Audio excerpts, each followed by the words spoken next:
Join us now is Kim Atkins, who's the Executive Director for the Mooresville Downtown Commission. Give us an update on the happenings in Mooresville. Thanks for joining us, Kim. Thanks for having me. Yeah, it's been about a year since we've had you on, so a lot has probably changed in downtown Mooresville, so we're looking forward to an update from you. So Absolutely. Where do you want to start? The list is long. Yeah. Progress is definitely moving forward. It's slow but sure. And actually in this economy, I worked on a proposal last week and we're at about 94% occupancy rate. So we're really thrilled with our... That's amazing. It is amazing. And we've got several new businesses that have opened. So who are some of the new ones that have opened recently that you have? We've got Future Fashion Designers that opened. And we've had her on the show. Good, good. That's a fun business to have downtown. Retro Music and Sound does some sales of guitars and musical things like that. JJ Wasabi's, most people know about that, is the second location for Joel's Asian Grill. And they're open and doing very well downtown. And the Whirling Whisk just opened in the past couple of weeks. Now what is the Whirling Whisk? The Whirling Whisk, she's a chef. She went to culinary school and started her own business with her mother. And she makes all of her own recipes. They're all peanut-free products, but she sells scones and cinnamon rolls, everything made from scratch. But she also sells wholesale cake mixes and pre-made cookies into Bloomingdale's, for example. So she's retail? So she's wholesale and retail. She's got a small retail.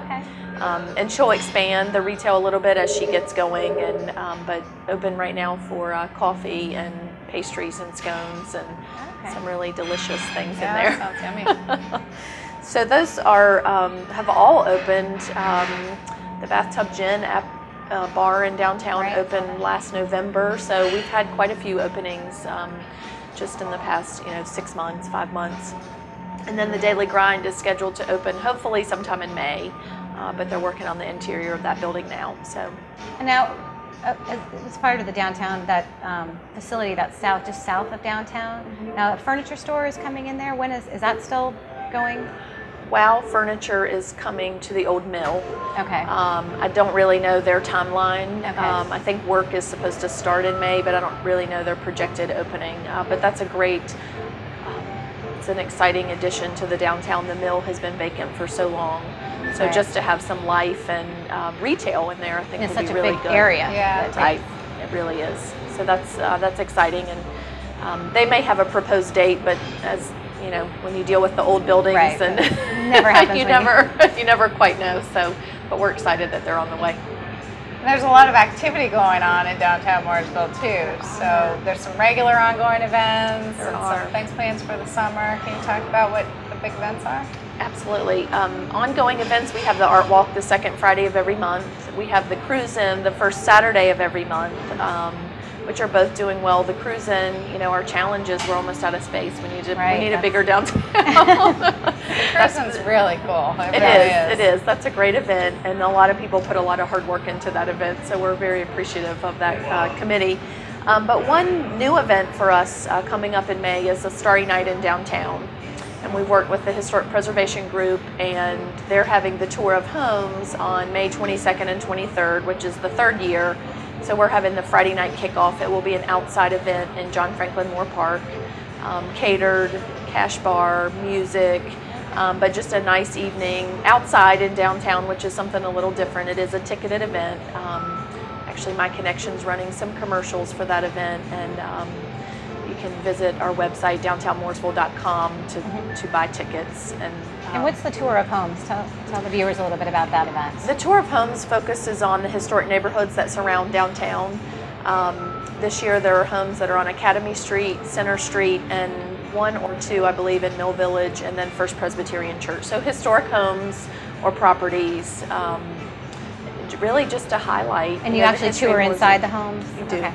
And it's a ticketed event as well. I know, it's really interesting. It's a really great event. It draws thousands of people the and last 2 years. And Mooresville has some very old homes. I mean, beautiful homes. They do. Little neighborhoods that are tucked in there. Yeah, 1870s, I think, maybe about some of the oldest ones. But it's really fun to go through them and see what people have done, and see how they've been updated and utilized. But those neighborhoods are really, those are the the immediate support for downtown and downtown businesses, because you can walk to a restaurant, or you can walk to pick up a muffin on Saturday morning at the Whirling Whisk. And so those are, we really have worked in conjunction with the Historic Preservation Group to do this Friday night event. Well, that's We're really excited being about close it. to a downtown area so nice. If you live that close, that you can just walk into town and enjoy all they have to offer. Yeah. Exactly. So. Yeah, that sounds like nice. So for the Starry Night event, what kind of music is it going to be? It's really, it's going to be a harp. So just some background music, just a nice, subtle kind of evening, elegant. Again, outdoors, we wanted to do something a little different, and it will be in the park, and hopefully we'll have Main Street closed, and so we'll have that whole area. We do have a backup rain plan in case the weather doesn't cooperate. We'll be upstairs in soiree. But it is, again, a ticketed event. Tickets are somewhat limited at around 200, so hopefully we will sell out. And how much are tickets? Tickets are $45, but they do include dinner. They include the museum's going to be open and have their renovation plans and a presentation for people to see what their plans are. And that's the Mooresville Museum? Mooresville Museum. The Mooresville Artists Guild has the American Watercolor Traveling Show is coming. They don't officially open until Sunday, so there'll be a sneak preview of that, and that show comes straight from New York to Mooresville, so that's exciting. And then we've got two of our landmark buildings. They've been locally designated, 202 Wines and Tallulah's. They'll be walking tours of those, so all that's included in the ticket, as well as the tour for the entire weekend. Tour tickets are $12 in advance, so that's included in the Friday night price. Yeah, that's okay. That's a great deal. Yeah, it is. It's a good deal. So talk about the downtown area visually. Like, what has changed? I mean, everyone knows we've got the Walk of Fame now, and so, but I also see some more construction going on near the beginning of Main Street, or that near Soiree, that block. So what's happening down there visually? What are some of the changes? Well, and some of the construction is just road updates that have been planned for a while and are just being implemented. Sometimes it feels like, because it's beautiful, they did the street renovation several years ago, the town did, which has provided a really nice backdrop for our downtown with the new sidewalks. But Church Street was just finished, and now McClellan is sort of the tail end of that Church Street project. So it feels like construction's been going on for years. But Church Street is great, and actually if you drive in on Church Street, you can zip right down, no stoplights, and really access a lot of the parking that's behind the buildings quite easily. So tell everybody sort of to sneak in that way, and they can miss all of that. But I think visually otherwise, you see it's happening downtown, branding more.